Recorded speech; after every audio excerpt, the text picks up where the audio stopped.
ఏడాది పొడవునా హెచ్చు ఉష్ణోగ్రత కలిగి హెచ్చు వర్షపాతం నమోదయ్యే వాతావరణ ప్రాంతాన్ని ఏమంటారు?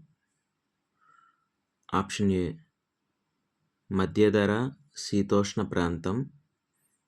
ఆప్షన్ బి ఋతుపవన మండలం. ఆప్షన్ సి ఉష్ణమండల గడ్డి మైదాన ప్రాంతం. ఆప్షన్ డి భూమధ్య రేఖా ప్రాంతం. Correct answer is option D భూమధ్య రేఖా ప్రాంతం.